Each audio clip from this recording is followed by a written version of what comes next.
Welcome, welcome everybody. And let's welcome Ma Ananda Sarita. She's a Mhm. world-renowned Tantra teacher, mystic. I would say Tantra master because she really has devoted her life to this path and also to inspire many souls into the tantric path of wisdom, freedom, and eternal love. She has been Mhm. also my teacher, and while introducing her, I'm feeling so overwhelmed. I'm really proud to have you, Sarita, on our platform of Evolved Beings. And yes, so she has been also my guide and teacher on tantric path. And she has been, I think, before lockdown, she teach like 365 days in a year all around the globe. And she's full power and fully immersed into enlightening many souls on the path of self realization and freedom. She has spent many years with Osho, to be precise, 26 years in Osho's presence when he was in body, and she has received the direct transmission from him.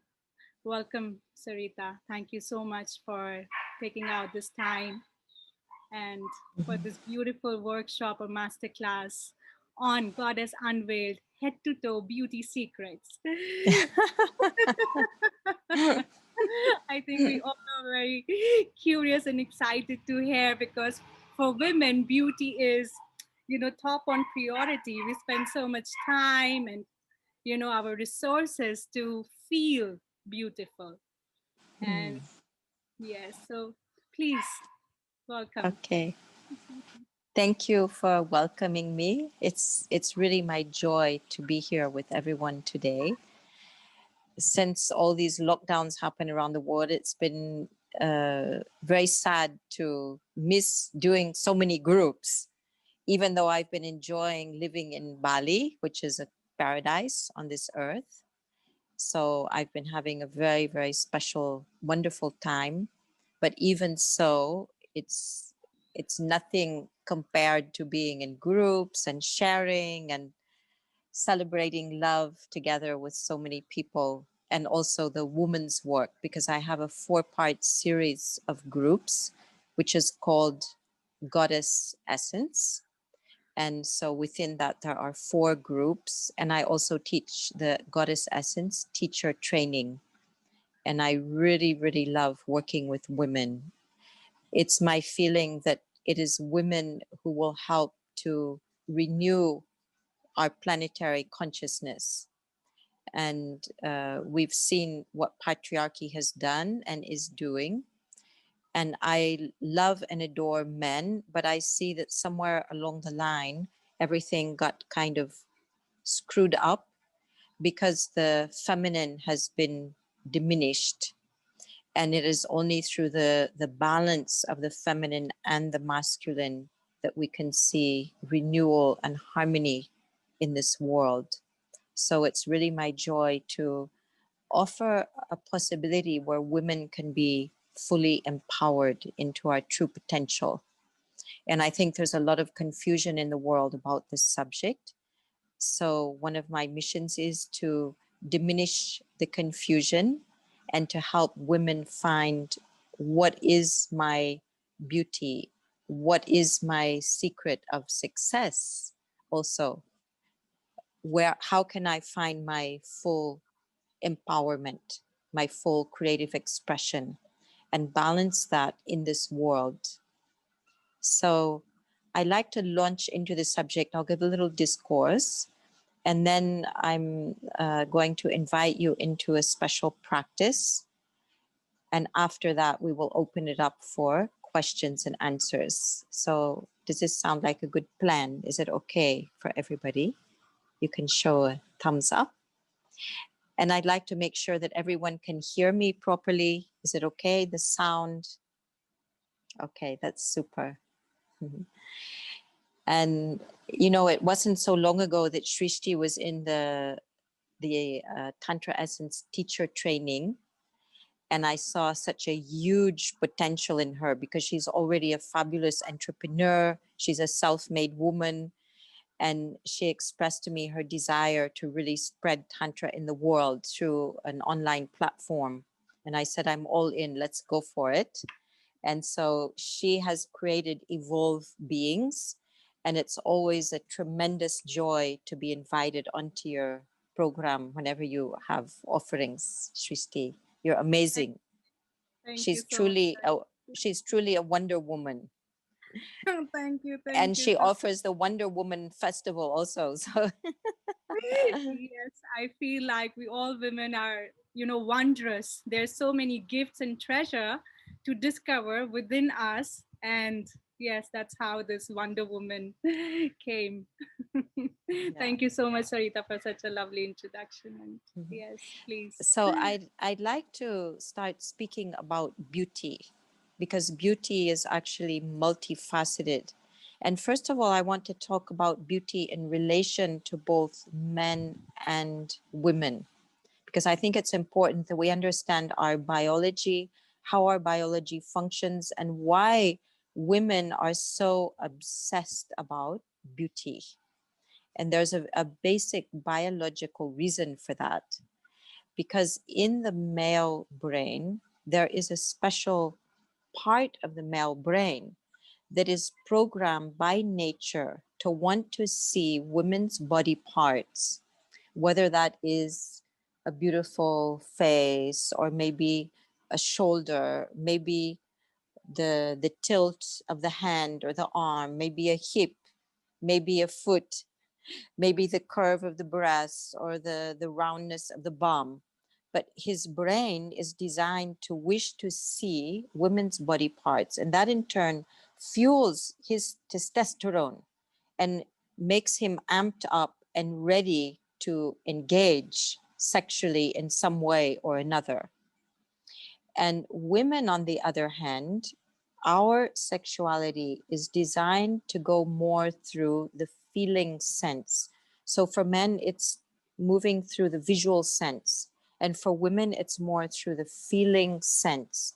We want to feel a sense of connection, to feel safe, to feel the man in pure presence, just being there for us. We want to feel provided for. So we're biologically programmed in that way. And uh, so, as the men desire to see women's body parts, the women start feeling like, okay, we want to adorn our body parts. We want to look beautiful. We want to look attractive. And therefore, billions of dollars, euros, and all forms of currency go into the beauty market. In fact, the beauty market is taking advantage of a biological fact that women want to be seen, men want to see. So there's an urge in women to be seen, to be recognized as a beautiful, attractive being. And then once she is recognized, she wants to feel the connection to the man and to feel like she can bathe in his presence and let go into her full potential for inner ecstasy. So that's a little bit another subject. The first part is about how she's presenting herself to the man.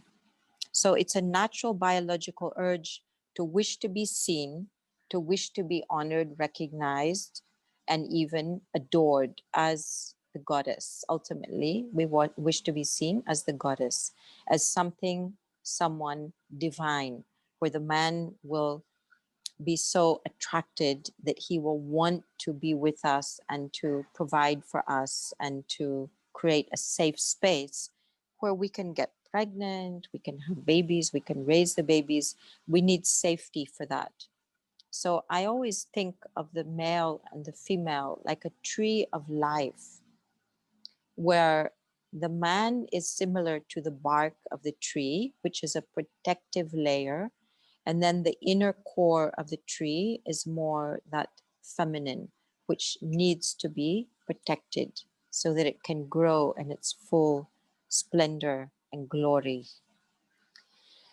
And so we need to honor biology, because if we try and ignore biology, it will take revenge. Basically, biology is very, very powerful, and it actually rules over us, whether we know it or not. Even if we say, no, no, it doesn't rule me, I'm above it, I'm beyond it, I have nothing to do with that, I can, change my reality.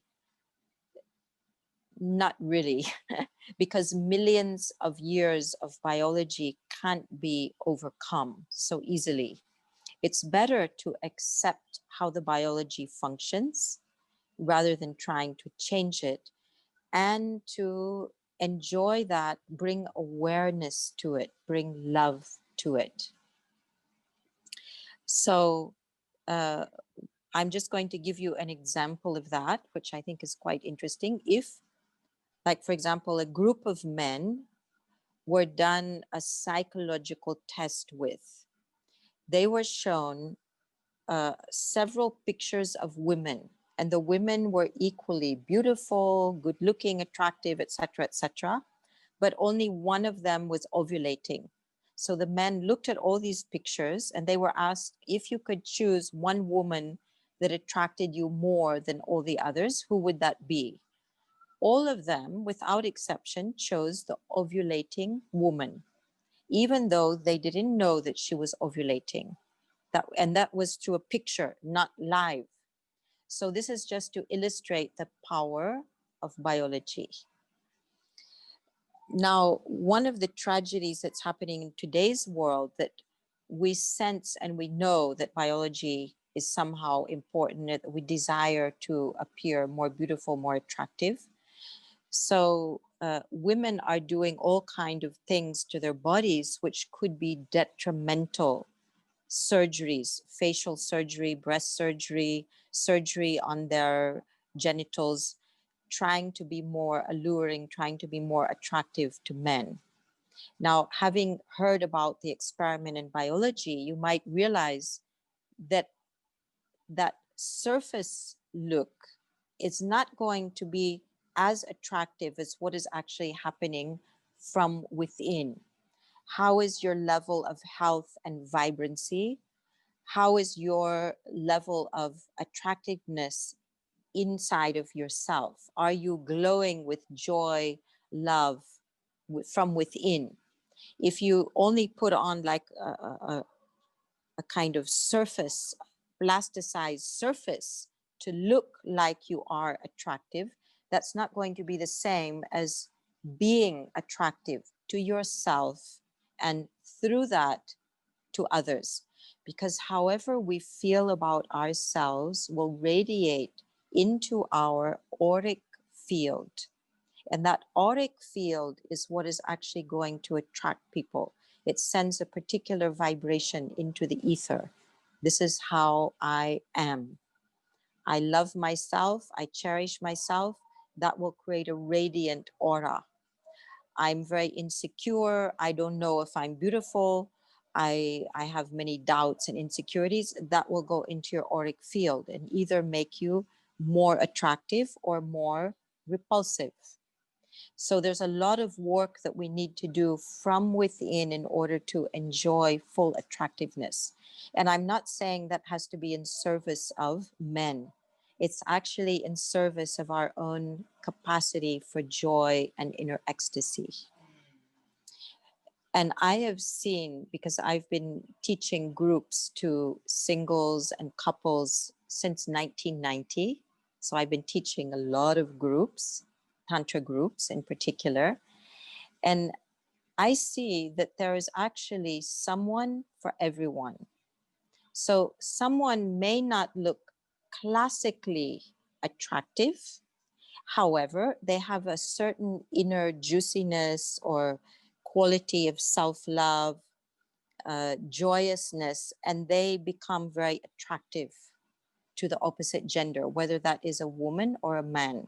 I've seen so many times that somebody comes to a Tantra group, and if it's a woman, for example, maybe the men are escaping from that woman, or maybe it is a man and the women are escaping from that man. They don't want to work with that person.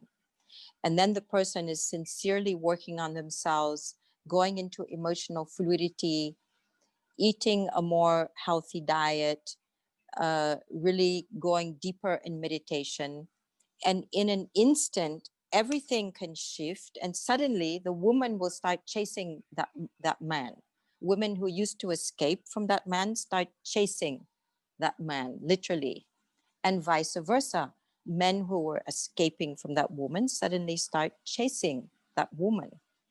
So this is really important to understand, that it's not about changing in particular something of the outer. It's about finding that inner resonance, that inner bliss. And then I'd like to speak on another subject, which is very important, about the imbalance that we find in our society around the subject of the masculine and the feminine. Because we see that men who are maybe very unattractive physically, but they have a certain degree of power or wealth, they become attractive to women, because we're also living still in that patriarchal, male dominant culture where people are looking up to the power that men hold. So I want to speak about that a little bit esoterically. If you know, in India, there is a symbol called the Shiva Linga. Maybe all of you have seen that. It is a phallic symbol. This is the Shiva Linga sitting inside of a sculpted yoni. Yoni is the term for the female genitals. It means sacred place. The lingam is the term for the male genitals, and it means pillar of light. So you have the pillar of light resting in the yoni, the sacred place. And this is a symbolism which is in Tantra temples or Shiva oriented temples all over India. And even outside in nature, you might see Shiva Linga under a tree, and people go there to worship. So, in other words, the harmonious and male is honored and worshipped as a form of God, God, goddess in unity. In our Western culture, you see all over the world conical pillars in cities, obelisks, which is definitely a phallic symbol, very tall conical pillars. And it's a symbol of testosterone, of the male testosterone. And the qualities in testosterone are physical power, territorialness, competition, goal orientedness. And so, if you have these qualities alone without the feminine yoni around it, that will automatically create imbalance in the society. So I think there needs to be a new form of activism where around all of these conical pillars, there will be a beautiful yoni shape which will be placed, whether that is growing flowers around it or maybe sculpting a yoni around it. But we should never let just the symbol, the phallic symbol, be placed without a yoni around it. That's not correct. That will lead to imbalance in the society, in the culture. When we start learning to honor and worship the genitals, it's a way of saying that God, Goddess, is embodied in and through us. And when we do the act of procreation, we're bringing new life into the world. This is an act of the divine coming through us. So this act needs to be honored and worshipped. And the genitals which are creating this act also need to be honored and even worshipped, as we do in Tantra practice. So we have beautiful rituals where we really honor the divine masculine, we honor the divine feminine. We see the masculine as an embodiment of the divine, of God. We see the feminine as an embodiment of the divine, of goddess. When you start seeing yourself in that way, naturally a new radiance comes to you. And very naturally also, you want to treat your body with so much respect and love. And when we treat our body with respect and love, naturally she will respond by being beautiful, even if that beauty is simply from within. And there's another thing that's interesting about biology. I just want to point out that there is a waist to hip ratio that men find very attractive. Biologically, he doesn't know that consciously, but he will be attracted to women that have that particular waist to hip ratio. And that's whether the woman is fat or thin, doesn't matter. If she's too thin and she's just straight without that waist to hip ratio, she will not be attractive. If she's fat in the way that there is no waist, that's also unattractive. If she's fat but there is the waist to hip ratio, she will be attractive to men. And if she's medium sized, small size, petite, doesn't matter, just so long as there's that waist to hip ratio. Because nature is asking the man to find a woman who can give birth to his children. So whether he's consciously aware of it or not, he's searching for that in the mate, in the woman. And there's another thing that a lot of women don't realize, which I think is very important, is the fact that men have two compartments in the brain. One compartment is looking for opportunist sex. That means quick sexual gratification without any deep, intimate bonding. Another compartment is looking for a long-term mate where he can be bonded and go deeper into intimacy. And usually it doesn't take him more than 3 seconds of looking at a woman to put her in one or the other of those boxes. And surprisingly, that is also dependent on how she dresses. So if she's dressing more like a woman who's like a prostitute style of dress, we could say, then she will go into that opportunist sex box. If she's dressed a little bit more demurely, she might go into that other long-term potential box. So a lot of women dress to be very, very sexy and attractive, thinking this is the way to attract a husband. But he is not getting attracted or in the way that she wants because he's putting her into that box that says opportunist sex. So it's very good to be aware of that and not to condemn the men for it. Nature has made him like that. Women have only one box in the brain around the subject that I'm talking about. That is that sex and love go together. They are not separated. So even if the woman wants to separate them, she will not be able to do that. So she might think, okay, I'm going on Tinder, I'm going to have a good sexual experience, and that's it. There's no strings attached. I don't want to get into relationship with that person. So she's doing that, acting out as if she's like a man having opportunist sex. But it doesn't really work for her. So she tends to get into strong emotions uh, and feel very distressed and may not even understand why that is. Because deep down, she's searching for a more intimate, loving, longer term connection. So this is all biologically speaking. Now, in terms of finding that beauty that comes from within, it's very clear that we need to take care of what we eat and how we exercise. We are what we eat. And likewise, whatever we put on the skin is also going to go inside of our bodies and be digested into the blood, into the lymph, into the organs. So we literally can't afford as women to put chemicals onto our skin. That's a very bad idea. We also can't afford to take in chemicals into our bodies, like to ingest chemicals or refined sugar, refined oils, things that will clog up our system, our organs, our lymph, our blood. We need to regard our bodies as divine and take care of our bodies in a way which is really serving the highest good of who we can be.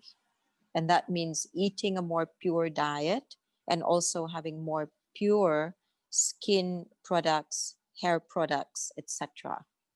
Because the skin is actually an organ. It functions as an organ just like the internal organs. It has a kind of thicker layer because it is a kind of protection, and yet it is very absorbing. It will absorb whatever you put onto it. And a proof for that can be if you take some essential oil and you rub it onto your foot. For example, if you take some peppermint oil, you can put it in a carrier oil and just rub it on the bottom of your feet. You will start feeling that tingling all the way up your legs, even into your yoni. So this is an interesting experiment. That means that oil is being absorbed into your body inside. It's doing some kind of work inside your body. So just imagine what happens when you put chemical products on your skin, no matter how well they are advertised, no matter how amazing the women look in the publicity. The fact is, your skin is absorbing that. That is going into your blood, lymph, and organs and creating an effect. So I'd like to speak a little bit on into inner health. What can we do about that? Of course, everybody is unique, but there are a few basic guidelines and findings which can be very helpful. I highly advise everybody to read a book which is called the China Study. And this was a study, long-term study done on nutrition in China by an American doctor. And there's also a film about his work. It's a documentary which is called Forks Over Knives. And then there's another film done by his son about his work, which is called Plant Food Nation. So I think some of these are available on Gaia. You can look it up. But this is going to tell you about laboratory research done about nutrition to find out what does the human body thrive on and what is detrimental for the human body. So it's as simple as that. And these are laboratory studies that were done around this whole subject. And you might find that very interesting. I can give you a little sketch of that. Basically, if you eat a whole foods, plant-based diet, you are going into a very positive direction. If you eat a diet that includes junk food, refined oils, refined sugars, different kinds of meat products, then that will take you into a negative direction in terms of your health. One example of that is pig. If people eat pig meat, the pig is so close to the human being in terms of the DNA that your body will interpret pig meat as being human meat. So if you eat shoulder of pig, that will go to your shoulders and you will start having shoulders resembling a pig. If you eating the thigh of the pig, that will go to your thigh, be absorbed, and you'll start having thighs looking like pig thighs. So this is just one observation which you might find interesting. Another thing is about hydration, because a lot of people do not hydrate properly because they don't know what is needed for hydration. They just think, oh, I just have to drink a lot. Drink a lot of what? This is the important question. So if you drink something that has caffeine in it, like coffee, tea, you would need to drink double the amount of water in order to counterbalance the dehydrating effect of the caffeine. If you drink water which has been boiled, for example, you have a herbal tea, you've boiled the water. Boiled water does not hydrate. So this is also important to understand. You need to drink fresh water, hopefully from a spring, and this will be hydrating for the body, and you need 6 to 8 glasses of water per day. So then about exercise, because some people think, okay, I'm going to exercise just like a man so I can build my body, tone my body, but more feminine kinds of exercise will actually do better for us. For example, belly dancing. This is female yoga. It was developed for women who had given birth and who want to bring their belly back into a beautiful tone, bring the muscles of the belly back into a beautiful toning. So then they would practice belly dance. Then afterwards, it became a kind of erotic dance. But at its foundation, it is female yoga dance for the womb center. Also, any kind of dance that you enjoy is very, very good for the female body. Yin kinds of yoga is very good, not yang yoga, but more yin yoga. Something that helps us to be in tune with the flow, because yin is like water, yang is like rock. This is as said by Lao Tzu. And so the more we can tune into that watery element and allow ourselves to be in the flow of movement, that is a wonderful form of exercise. It could include swimming, walking, maybe even jogging, but not a forced jogging, more of a soft style of jogging.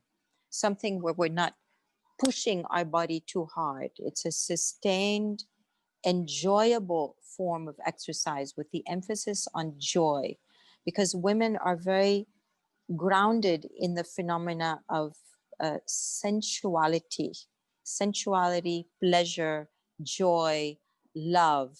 If we can have forms of exercise which awaken this within, this is going to be very, very helpful. Now, in terms of outer beauty, in terms of nurturing our skin and hair, if you find some chemical product that you like, but you want to give up chemicals, just look at the plant ingredients in it. And you can take those same plant ingredients without all the chemicals and use them. We all know, for example, that aloe vera is amazing for skin. It repairs the skin. But you think, okay, but aloe vera alone, it's not going to be so luxurious as that beautiful cream that I use. So then you can mix aloe vera with some kind of creamy, uh, oily kind of thing, whether that is shea butter, maybe that will be coconut oil, or maybe cacao butter. You can actually mix it together and then use it on your skin. So there are so many ways of creating your own supercharged beauty products. And of course, there are a lot of natural beauty products on the market, but I suggest always to read the labels for that, because you need to find out if there's any chemical. If there is chemical perfume in something, it usually means they're trying to cover up nasty ingredients that smell very bad. That's why the chemical perfume is being used. So if it's perfumed only with naturally essential oils, that usually means the ingredients are natural. And there's many things that you would use in your kitchen that you can use on your skin. For example, in India, they use chickpea flour. Just make a paste with it with a little water, put it on the face, that becomes a mask, rinse it, and then you can use some whipped ghee or different kinds of plant. You can even use avocado. You can mash it, and that creates a very oily, creamy thing. You can use that as a mask to really enrich your skin. You can even use aloe vera mixed with avocado, mush it all together, put it on your hair as a mask, put it on your face, your chest as a mask. And this is incredible. If you live in a place such as Greece, they have a very special kind of yogurt. And it's a full fat yogurt. And on the top of the yogurt forms a kind of thick, creamy layer that makes Greek yogurt so famous. So I have a friend, and her grandmother used to use that every day. She would take that part of the yogurt. First, she would just put ice all over her face as a toning, and like a cleansing and toning. And then she would put all that yogurt on the face and leave it for like 20 minutes, half an hour, and then rinse the face. And she came, to the age somewhere close to 100, and her skin was literally like a baby skin. So beautiful, so perfect. It's a very nice thing to contemplate that we have so many resources in nature that we can use to beautify ourselves. A lot of those kinds of recipes you can find in Ayurveda. So I highly recommend researching into Ayurveda for beauty, Ayurveda also for health. It's really helpful if you want to reset your beauty clock to do Ayurveda Panchakarma. That's a 1 month Ayurvedic inner and outer cleanse, which is incredible. It will just reset you back in time so that you will come out feeling reborn, recharged, and supremely beautiful. It even resets your possibility for conception because it will help you to draw out the healthiest eggs for conception, if that's something you would like to do. If you and your partner both do panchakarma, then you can come together for conception, and you will have a far greater likelihood of conceiving after doing that. So this is just looking at the inner and the outer beauty. Now, about that sense of beauty from within, how we feel about ourselves. One thing that helps that a lot is emotional fluidity, that we can release tensions, anxieties, stresses from within. And we can do that through Osho active meditations or through different kind of processes like breath work, primal therapy, bioenergetics, and we can release any kind of stresses which have built up in our system, coming back to a childlike state of inner innocence, wonder, and joy that we were born with.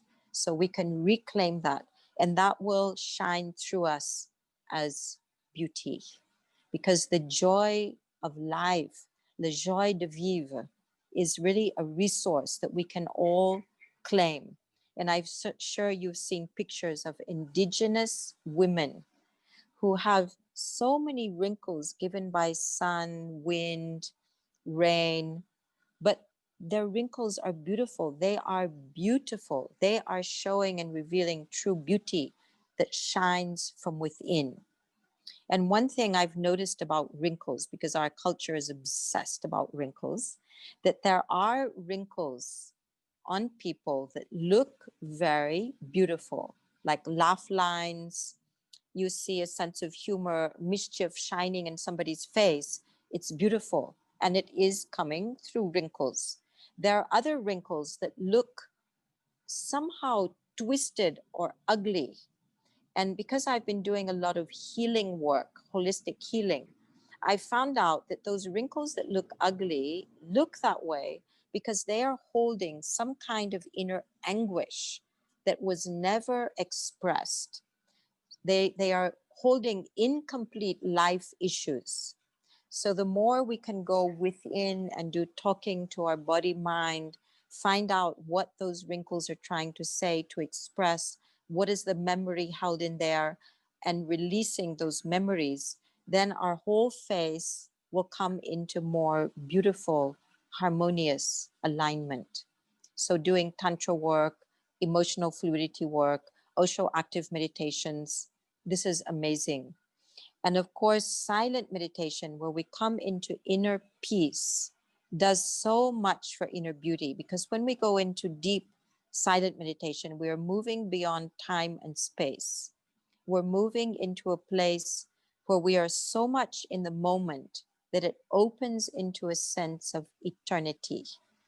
And of course, in eternity, there is no birth, no death, no aging. So we tap into that immortality quality within us. And that means that we can always be very beautiful, very alive, vibrant, juicy as a person, no matter what our biological or chronological age is. So, Srishti, I lost track of time. How much time I've been speaking? Can you unmute yourself? Yes, yes, I just unmuted. So we are already 45 minutes down. So Okay, I better start with the practice, yes, yeah? yes. Okay. Amazing. Okay, so I want to talk about a really wonderful concept in regards to Tantra and ancient India and how ancient India was regarding beauty. There's a fabulous mantra which is Satyam, Shivam, Sundaram. And this holds a key for life. Satyam means truth, Shivam means godliness, Sundaram means beauty. When godliness and beauty meet, that is the ultimate truth. So, this is the meaning of the mantra.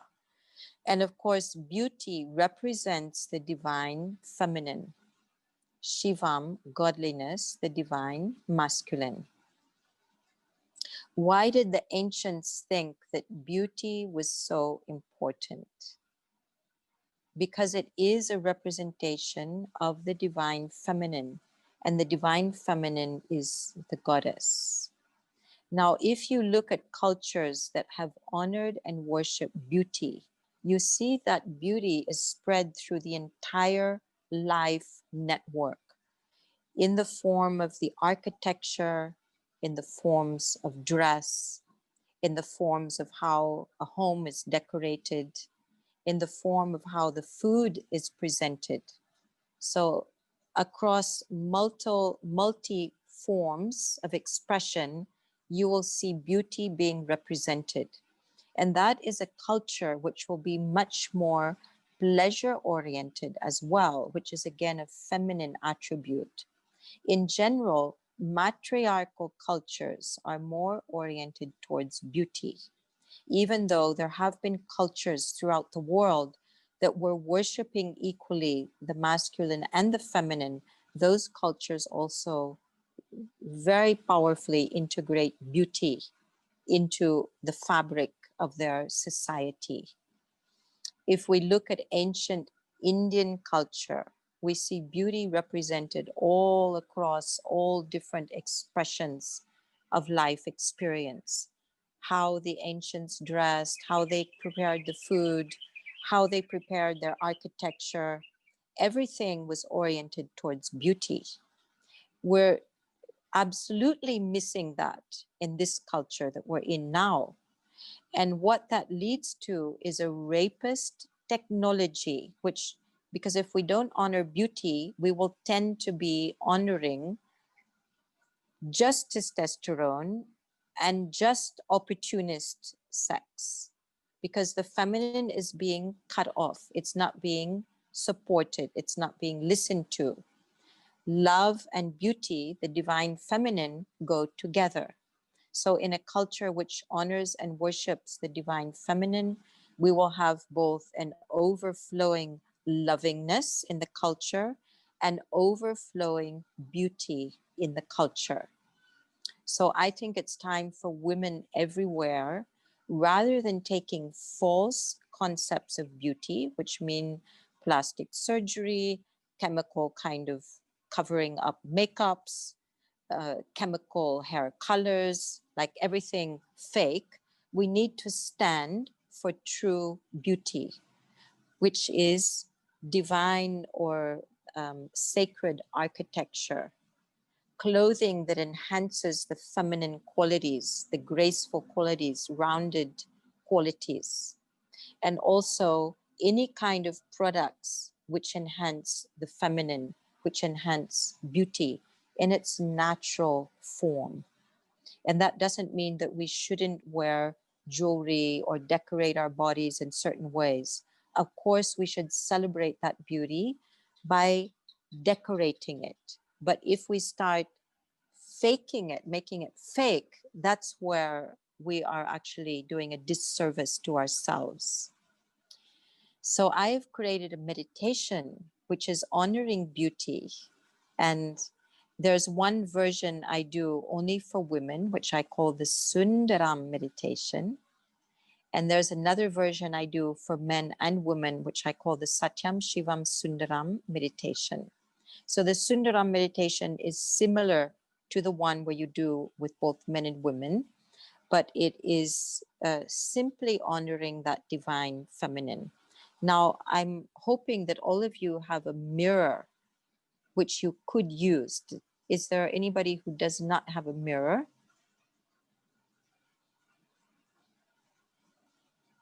Okay, so if you have a mirror that you could use, because even the mobile phone, it's possible to use as a little mirror. So I'd like to guide you through a practice. And so for our tech person, we're going to play the first piece of music that is on the list. And this first phase, we're just going to sit for 3 minutes, look at your face in the mirror, and look for and see beauty. See the divine feminine, see even deeper to the goddess. So try to see the goddess within as you look in the mirror. And we'll begin with the first piece of music.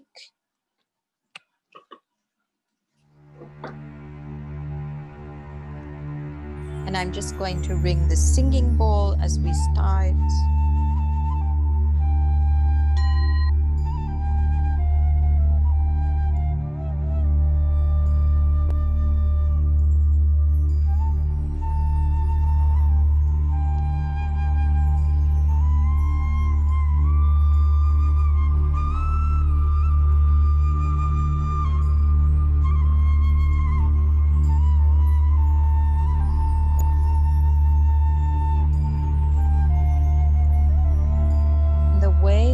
To see beauty is to have receptive vision.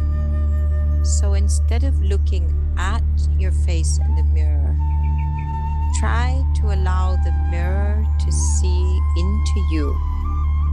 So you are receiving the look from this being in the mirror. Through receptive vision, we become more open to beauty, to softness, to love.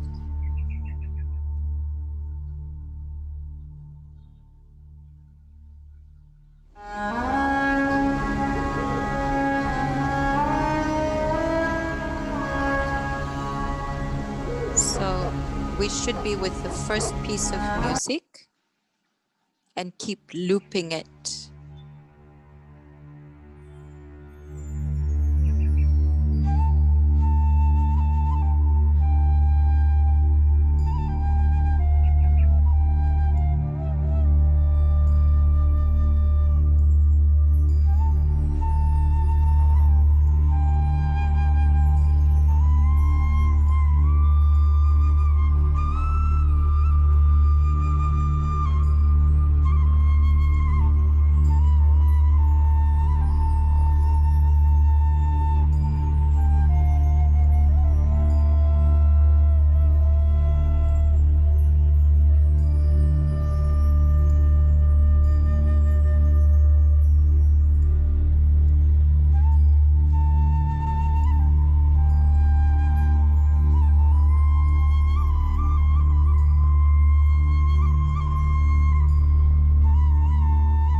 can fade out that music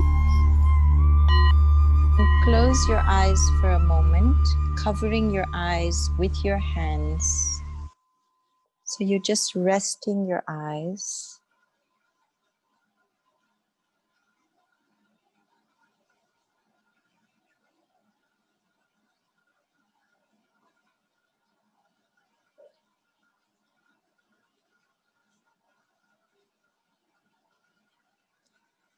And now you can rub your hands together. So you're magnetizing the hands with energy.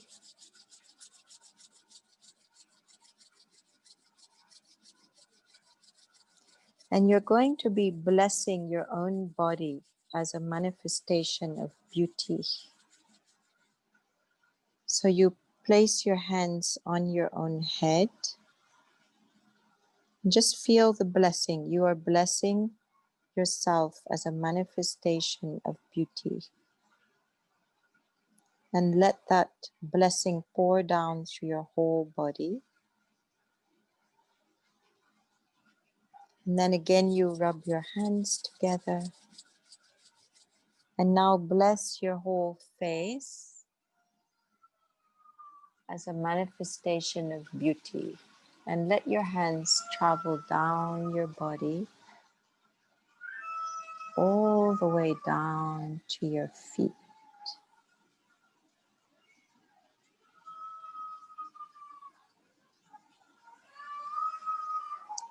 And then magnetize your hands and pass your hands down the back of your body as a form of blessing, beauty, and love.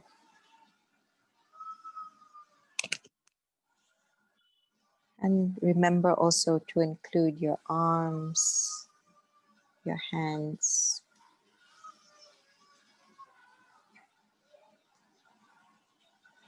And then you can put your hands on your heart chakra for a few moments.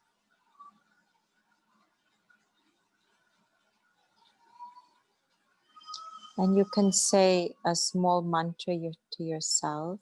I am beauty. I am love.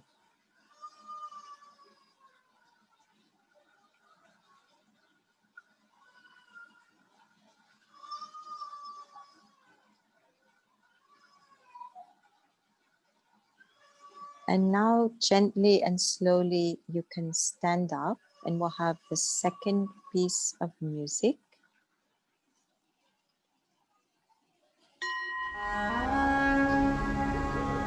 And now you are going to be dancing as beauty. So you are the embodiment of beauty, and you're allowing beauty to move through you.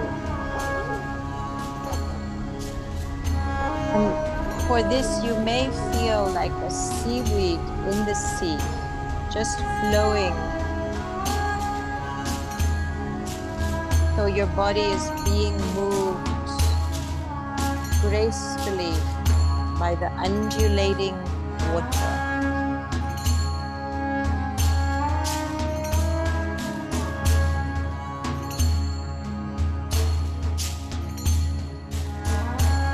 And sensing each movement you do is beauty moving.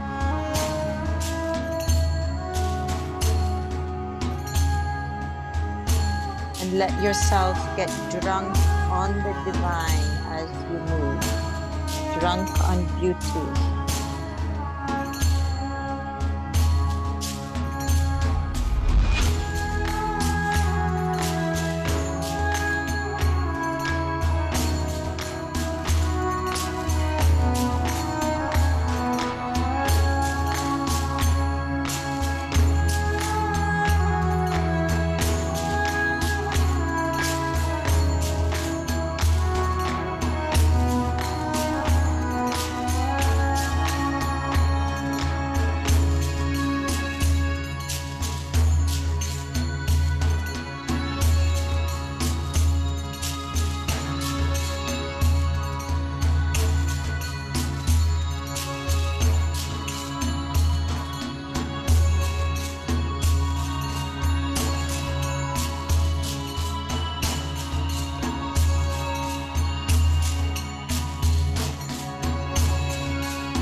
And just keeping the music going.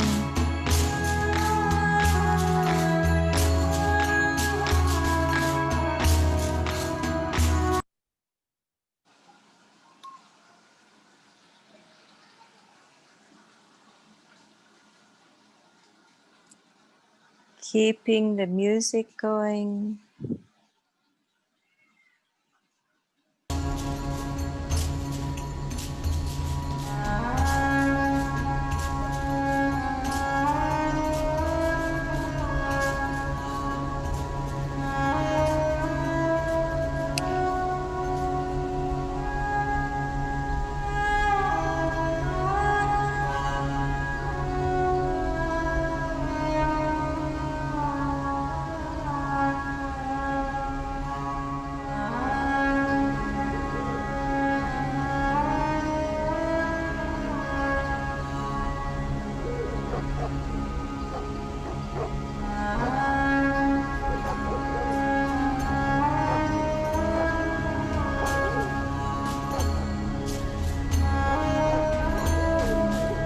And as you are dancing, remembering, feeling, sensing, I am beauty, I am love,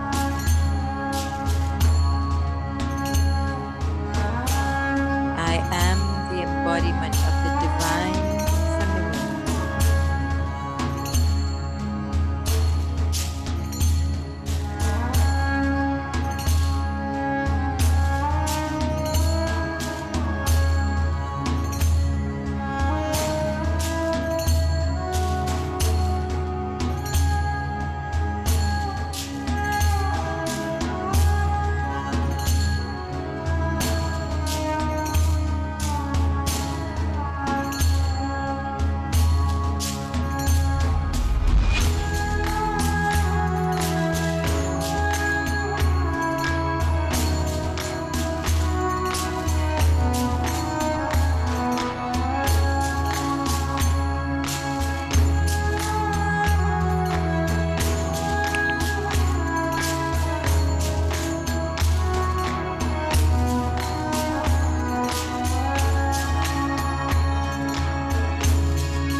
Slowly fading out the music, coming to a sitting position where your back is straight.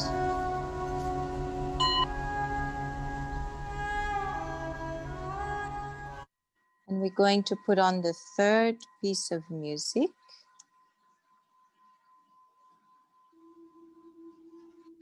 And in this straight back position, make sure that you're comfortable enough to move and snake your spine.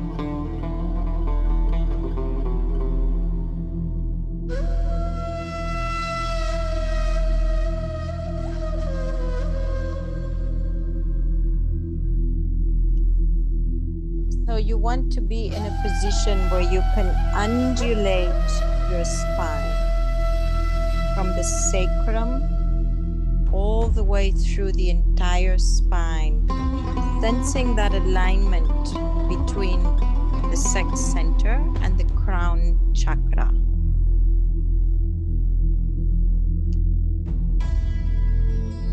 sensing, feeling the uncoiling of the serpent power of Kundalini from the sex center, allowing this serpent power to move and undulate all the way in and up through your body, piercing through any stagnation in the chakra system, linking to your third eye, linking to your crown chakra and higher consciousness. So as you do that, you can undulate, snaking, maybe shaking, enjoying the power of your sensuous energy unfolding within you, bringing you into flowering at the crown chakra. If you prefer to stand up, you can do that, or sitting down, undulating, snaking, and shaking.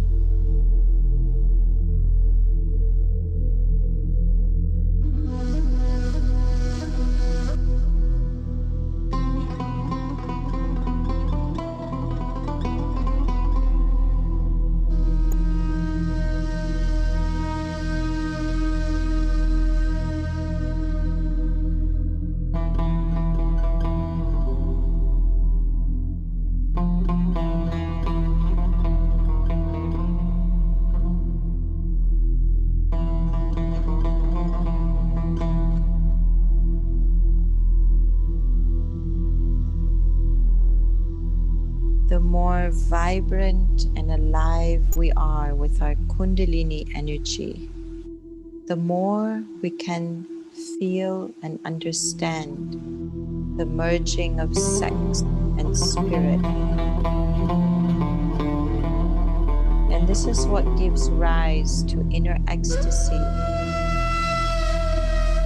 When a person has attained inner ecstasy, automatically they become supremely beautiful with an inner radiance that shines from within to without.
This inward and upward flow of vital energy leading to inner ecstasy states is the secret of everlasting beauty.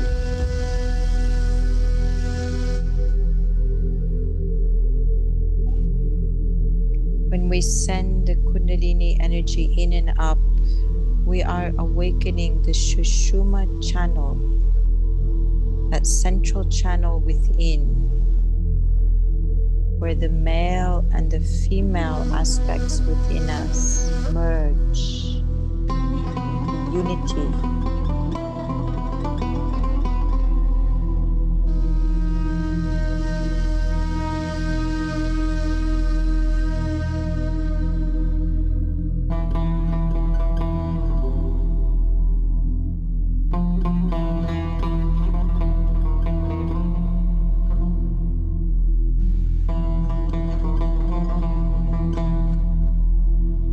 Now gently lowering the music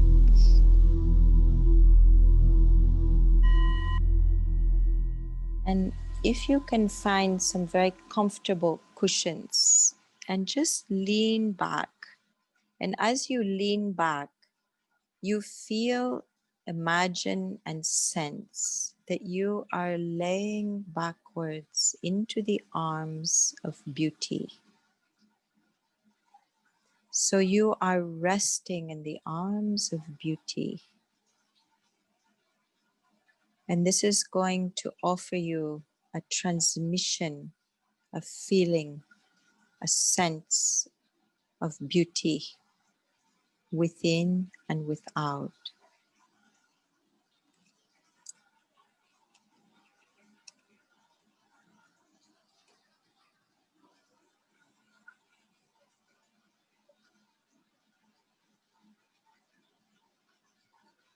And really allow yourself to let go into the arms of beauty.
And let us namaste to the principle of beauty that is alive in every woman and throughout all of nature.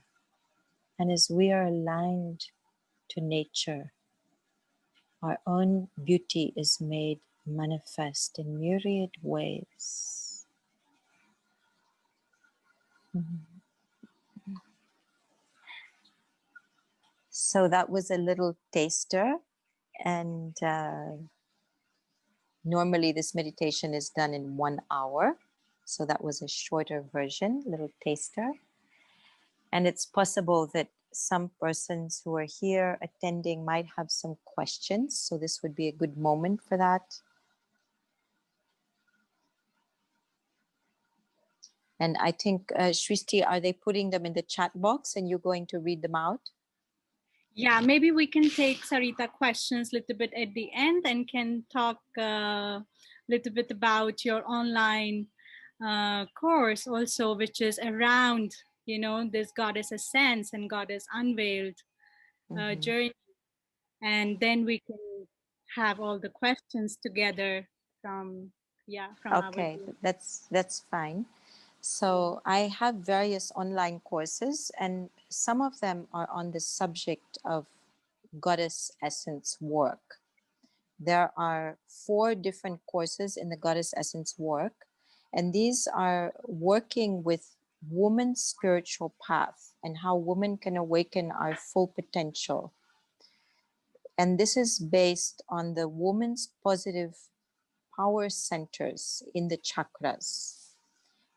And that map that I'm using is taken from Osho's teachings about the chakras and about power centers, or what he calls positive poles. So for the feminine, the positive poles are the lower belly, the heart chakra, and the third eye center.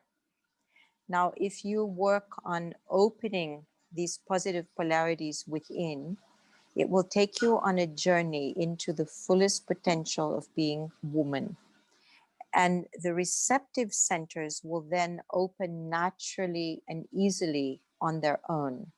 So if we want to awaken our full sexual potential, we need to work on this lower belly, second chakra, and that will in turn awaken the potential that is there in the sex center, because sex center for woman is a receptive polarity.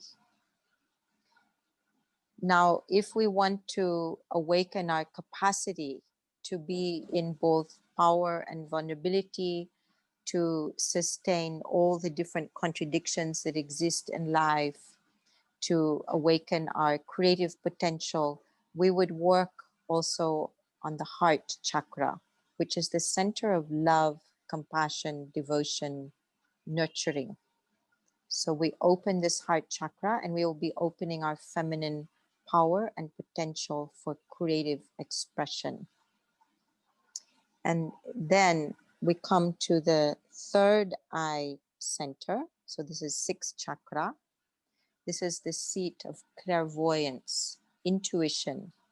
And as we open our capacity for clairvoyance, we see our way clearly in life. It's helping us to have a sense of spiritual awakening. And for a woman to know her fullest fulfillment and her fullest potential, we need to activate all the 3 positive polarities. Then the receptive polarities will function so naturally. If you take a man, it's exactly the opposite. His first power center will be at the sex center. Second power center is solar plexus. Third power center is the throat. So in other words, the male and female power centers and receptive centers work together like lock and key. And if somebody wants to know the phenomena of the soulmate, this is when all the 7 centers in the man and the woman are meeting and merging in harmony. And that happens through Tantra practice. I have a soulmate training for men and women, which works with that theme.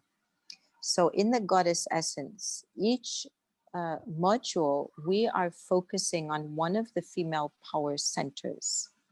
That's 3 modules for that. And then the 4th module is an integration of the full woman and opening into her spiritual path and understanding what is the female spiritual path through our own lived experience. So the Goddess Ascends course, Goddess Unveiled, module 1, it's focusing on On the sensuality. heart chakra. Okay. Because as a foundation for all other forms of awakening, we need to open to self-love first. And then we can open to loving another. And from there, we open into loving the whole. So this whole subject of love is very, very important. So this is the first module, and it's called the Goddess Unveiled. We unveiling our goddess nature through this fourth chakra work. The second module, the second part of our online course, is working with second chakra, and that has to do with emotional fluidity, with the portals of birth and death. And simultaneously, that will take us into alignment with our sexual potential as well, because our sexual potential is opened by opening our second chakra, our lower belly. This is a very, very powerful center. It is the seat of the goddess in the woman. By really working on our second chakra, we will know ourselves as goddess. That's definite. Yes. So And then the third module is working with the third eye center. And the fourth module is working with the crown chakra and the embodiment of woman's spiritual path. So these are four distinct modules. And so far, what is available through Srishti's Evolved Being site as an online course is the Goddess Unveiled, the first module. The second module is almost complete with the editing, so it will be released very soon. And the other two modules, we're waiting for travel restrictions to be lifted, and then we can do the filming for that, the third and the fourth parts. But it's a very rich course. And also you're going to have 3 live question and answer sessions with me when you are going through that course. Yeah. yes. You want to say something, Srishti? Yes, so it would be a wonderful opportunity to go deeper into the journey with you. And I have seen few of the modules, a few of the exercises of this module, and I have done your training also in actual, offline, and I can see that how all the practices are beautifully weaved in the online format as well. Yeah. So it's a very, though it is all online, but it's a very live transmission, I would say. And Yeah, and the way I designed it was so that the women who are online, they will feel like they're participating in a live group, because exactly, what we have are 4 or 5 actresses who are going through the process, and I'm guiding them just like I would do in a group. And I'm also addressing the persons who are online, who are participating. And so the invitation is to feel like you are part of our Goddess Essence tribe and Goddess Essence group experience.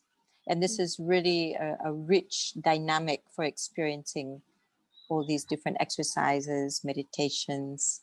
It really makes you feel like, oh, wow, I'm not just alone doing this. I'm part of a movement that's happening in the world. yeah, maybe it's a good moment. We can run a quick preview of that online journey with you. So, Rohini, maybe you can run a quick preview of that beautiful Goddess Unveiled course.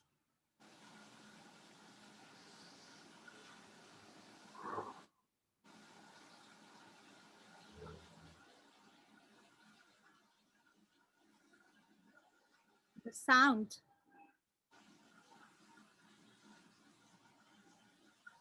Rohini, sound. I can't hear the sound. Yeah, we don't hear any sound.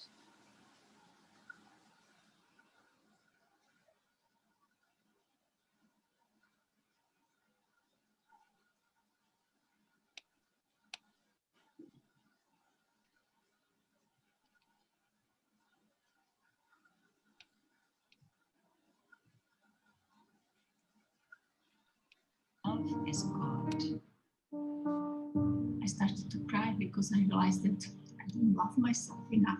Why should I hate this part of me? Why? I want myself perfect. How can I land beautifully in a much more comfortable space with me? There is a saying that God is love, or love is God.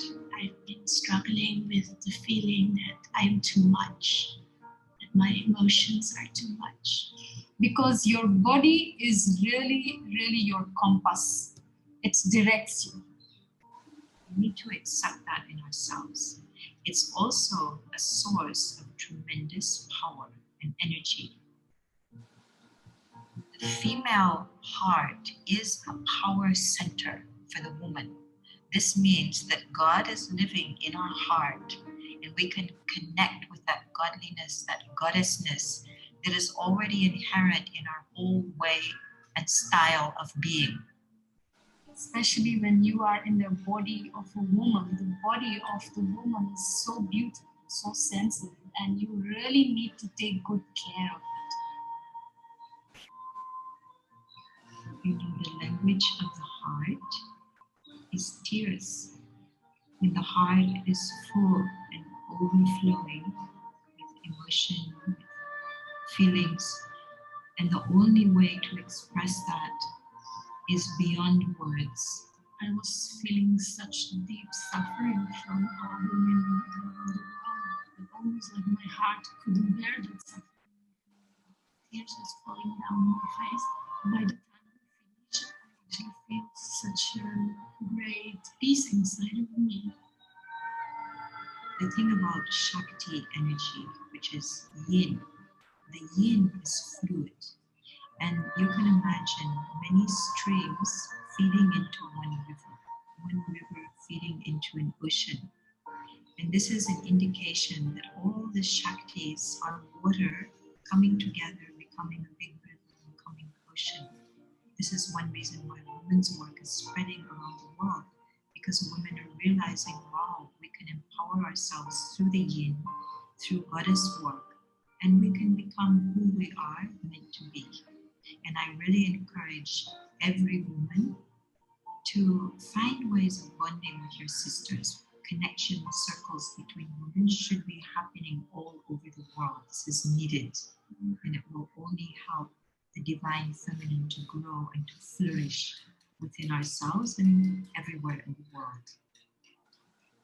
We're not only doing it for ourselves, but all the women around the globe cannot really do this for themselves. So the more people learn to do Tantra, the more glorious our world will become. There is nothing to fight with. Just embracing it all with a love of love.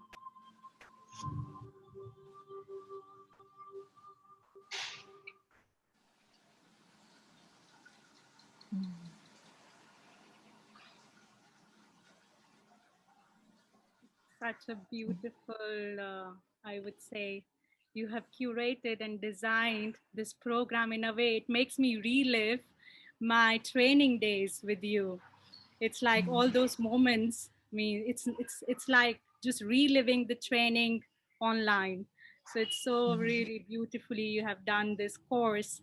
I highly recommend that women who wants to go deeper into themselves, this is really something that you can, yeah, you can really go deeper into.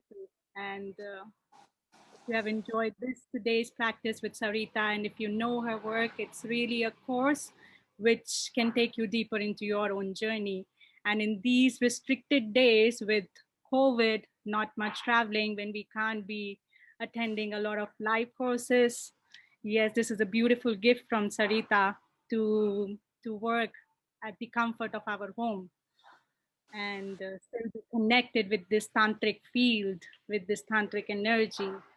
And we have specifically, we are launching to make it, this approachable and reachable. We are launching a special price which is valid only until 31st of October.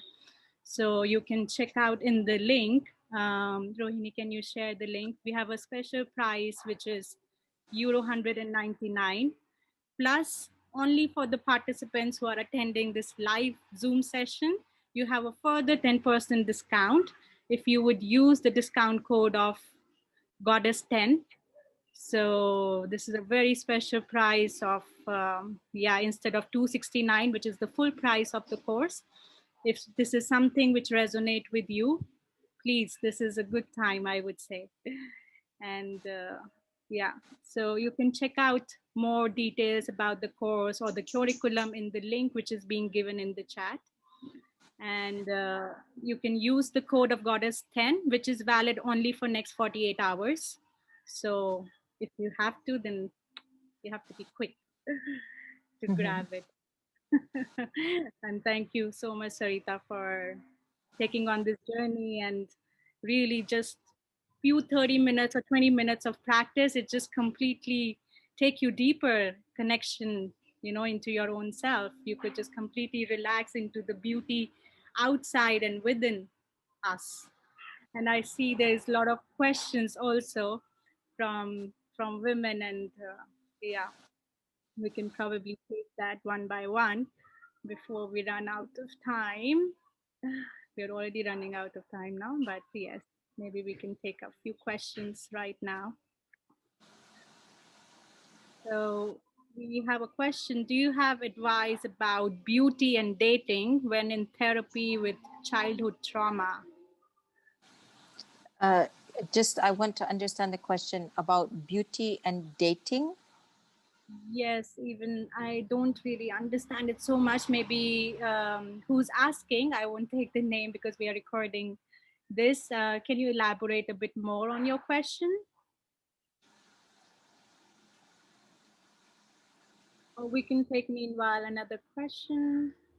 Yeah, if you can make it more specific, because it's a little confusing between beauty and dating and childhood trauma. We need to know exactly what the question is.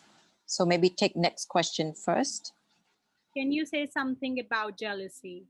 How can I stop comparing myself to other women? How to stop feeling the threat that my partner will choose another one? This is a very This is really a valuable question, because I think a lot of people do suffer about jealousy. And I myself had spent at least 16 years on this question, trying to understand from the depths of my being, what is the secret to dissolve a jealous approach. So what I found out is I need to explore within myself. If I could do anything I wanted right now, what would it be? And then I give that to myself. If I'm engaged in something I love totally and completely, I can't feel jealousy in that moment. Now, the thing is, the art of this is to do that without attaching it to somebody else. So I might think to myself, okay, if I could do anything I wanted right now, I would like to be having multiple screaming orgasms. And you might be thinking with that particular partner, but just remove the partner out of it. You're left with multiple screaming orgasms. Give it to yourself. Like, really own your potential, your capacity for this energy. And I assure you, you will not be able to feel jealousy. Or maybe when you tune in, if I could do anything I wanted right now, what would it be? And you might find, oh, I want to dance like crazy. So dance. And you can go and dance in a club, or maybe you just put on music and dance at home. But you dance, you move your energy through the dance. Or maybe you tune in, actually, I want to eat chocolate. So find the best chocolate that exists, raw cacao, eat it. That's an aphrodisiac that will boost your energy levels, give you a feeling of being in love. It's fabulous. So in other words, you keep on tuning in to what you can do in totality that makes you feel at your best. And you do that, you take responsibility for that. The more you do that, the less you will feel jealous. And simultaneously, you will become more vibrantly beautiful and more attractive, even without meaning to do that. But it will just happen as a consequence. Thank you. Thank you, Sarita, for taking up this question. And so the girl has elaborated on her question regarding the dating and the beauty. She says, pain feels not good for inner beauty and have a hard time feeling good with dating? Dating does not feel good for inner beauty. No, she means that pain, there comes up the pain probably from the Ah, past. from the So childhood. yeah, from the childhood. Okay. And So, there is a time to work on the inner pain, and the time to work on inner pain is not while you're having a date with someone. That's done at another time. So you can do both of these activities, but I would suggest giving yourself quality time and quality space to work on your inner pain, which is something you're doing for yourself. And then at another time, you do dating. And hold on, I just have to plug in my device.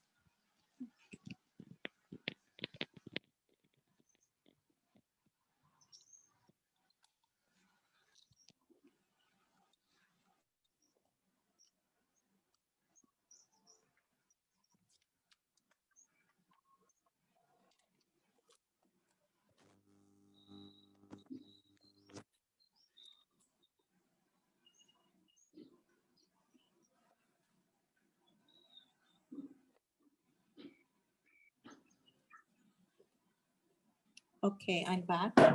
Sorry, I ran out of battery and I didn't realize. Okay, I'm back. So, to work on those inner pains of childhood, that is a dedicated work in itself. And I've found out by doing healing with so many people that you can make an agreement with yourself. So, you tell to yourself, okay, I need to work on this inner stuff, whatever it is. So, I'm making a date for that with myself. And it's between this time and this time. And then you tell your inner psyche, don't bother me when I'm doing my daily activities. That means you're going to work, or maybe you're going on a date, or whatever it is. So that inner stuff shouldn't bother you at that time. And you keep your appointment when you're going to do your inner work for yourself.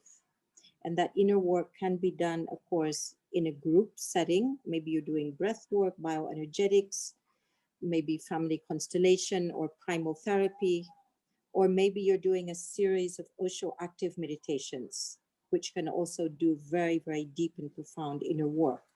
So you're dedicating time and space for that. And at other times, you ask your inner psyche to let you be free to enjoy those other experiences. And this works really, really well. I've tried it for myself, and I've also given that practice to many people, and it really, really works well. thank you for taking up that question. We're running out of time, but maybe last one or two questions we can take, though there are many questions, but we will save it in the chat and we can find an opportunity maybe to address these questions. Or if you are taking the course, then you have 3 private sessions with Sarita, like in a group of the participants who have enrolled for this course. Then you can also address all your questions with her personally. And So then, also, just to know, I do once weekly satsang, and people send in questions, and I answer those questions. And then I also give a meditation practice, and that's a free offering every week that I do. yes. Mhm. How do you merge your beauty with the beloved without feeling they just want sex with you, meaning my husband? Mm. The more beautiful you feel within, the more dignity you will have, and the more self respect. And you will not allow people to just use you or take advantage of you. It will not happen. When you're stabilized in your inner beauty feeling, it's impossible for somebody to actually use you or take advantage of you. It will not happen because you're respecting and loving yourself. So others will naturally want to love you and respect you. It happens as a consequence. Yes, we can take up then one more question as you answer that very quick. Um, how I would like to ask how to transform an extensive sexual energy to higher qualities of energy. So, in actual fact, we only have one energy. We have our vital. I'm just going to stand up. So, I don't know if you can see me, but anyway, I'm holding my sex center. This is our one energy, life force, vital energy, which is fueling the whole of our body, mind, emotional complex. And we can choose to live this energy either simply localized in the sex center, or maybe we want to live it through our emotions in the second chakra. Maybe we want to live it through the heart, love in the fourth chakra. Maybe we want to live it here through our clairvoyant potential, the higher energy centers or psychic centers. We can also live it as a communion with spirit, universal consciousness, or cosmic orgasm. So, in the same way you can have orgasm in the physical, you can also have a cosmic orgasm. It's the same energy. There's a saying in Tantra, sex and samadhi are one. And this is very true.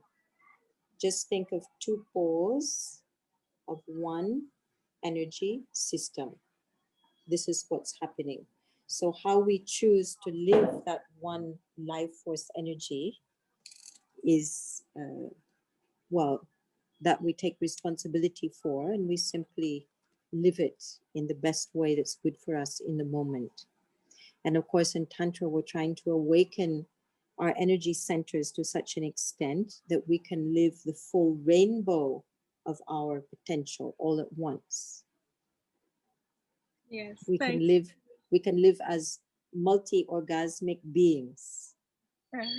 Yes, and I would like to add here that that's also, I can say, kind of my experience being in Tantra, being in meditation, and there's so many gifts of ourselves we can find when we do more and more inner work on ourselves, and even our, you know, the project name Evolve Beings, because I truly believe that evolution is an ongoing process, and the more we work on our inner selves, the more we find the treasures, the more it's like polishing a diamond, you know, the rough diamond, we get more and more polished, more and more refined in our being, in our life, and we are able to live our soul in the material life as well. So yeah, thank you, Sarita. Just very last question we would take now, and which one that could be? I'm just seeing. Please, could you say something about feelings of unworthiness in sabotaging relationships? This is a very, very important question. And in fact, I devote a whole meditation to that, which I call, it's called Loving is Receiving. So I just want to talk about the principle of it, that if you want a fountain to overflow with water, you first need to fill it with water.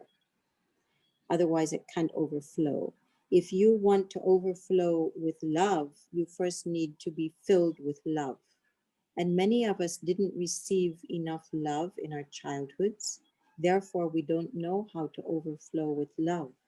So, one of the important works that we need to do is to learn to receive love. Now, we tend to think love has to come from another, but actually, love is omnipresent in the universe. The universe is made of love. In actual fact, we were conceived in love. We were carried 9 months in the womb in love. We were born from love into love. We live in love and we will die into love. This is the reality. But we don't always see it or feel it or understand it.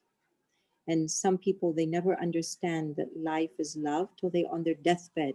And then suddenly they say, oh my God, life is love. It's so beautiful. And then boom, too late.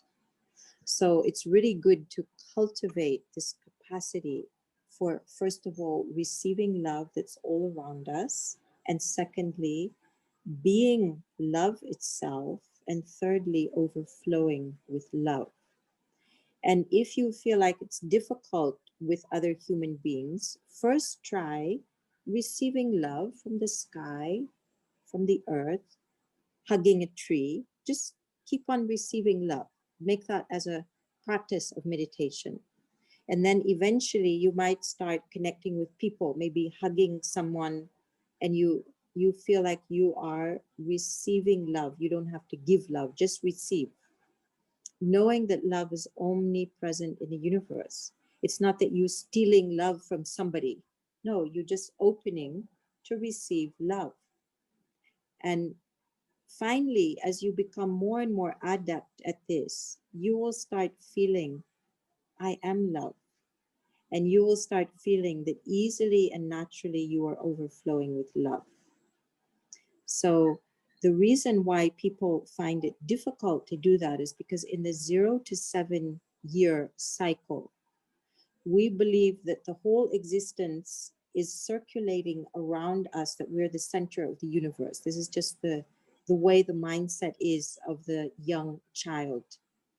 And so if by chance we're not receiving the love we need as a child, we believe it's because I did something wrong or I am unworthy of that love. And then that becomes a fixed pattern. And when we grow up, people want to give us love, but the inner program is saying, I'm not worthy of love. Therefore, we push away the love that's coming towards us. So the healing of that programmation inside is to really open to receive love. And therefore, you will be healing that inner child that thought it was unworthy of love. And as I said before, you can open to receive love in the nature. This is a good way to begin the practice. And then slowly, slowly, maybe with animals, with people. And then once you're adept at receiving, then the second step, becoming love. And third step, overflowing with love.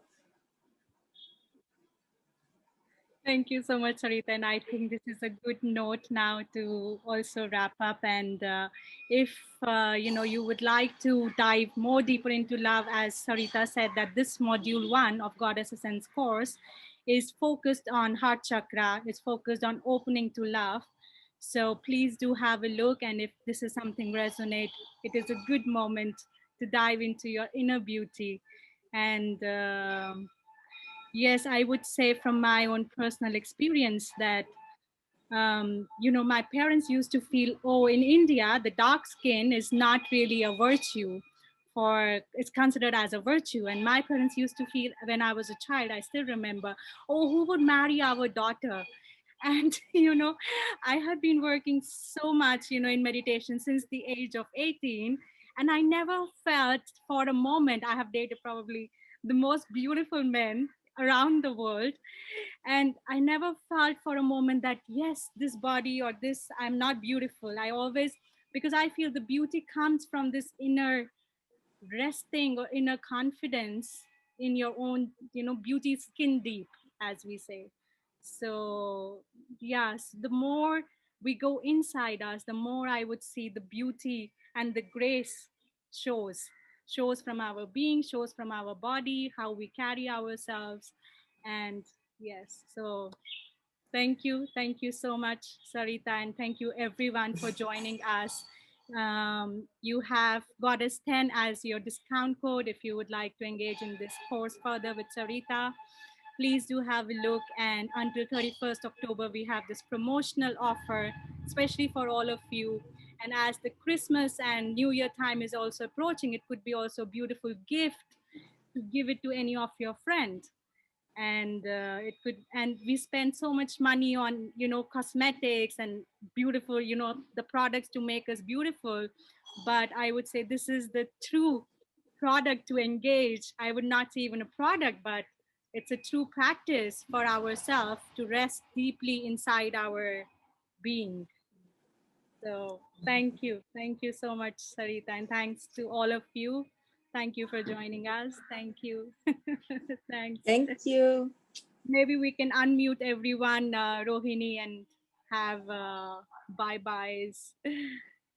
It's been such a great pleasure. Yes, yes. Thank you. Thank you. Sarita. Thank you very much. Thank you. Thank you. Bye. Thank you, you. Sarita. Bye. Thank you, Sarita. Thank you so Love much. you. Sarita. I love you. Love you. Oh, So much is love. that Samia? Where's Samia? I don't see her. Yeah. Tick, tick, tick. Samia is one of the stars in our Goddess Essence course. Hi, Lisa. Lisa is there. Wow, so many beautiful women. Amazing. The full women power here, huh? Celebration. Acum lasă că vin acasă, că vedem după aia, că am listă.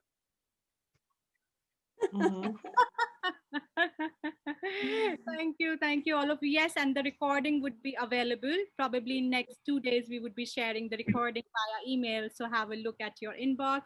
I see this question here, and thank you and love to all of you. We would be keep coming up on Evolved Beings with amazing teachers like Sarita to share on different meditations, different topics. So stay in tune and watch us out. Thank you. Thank you.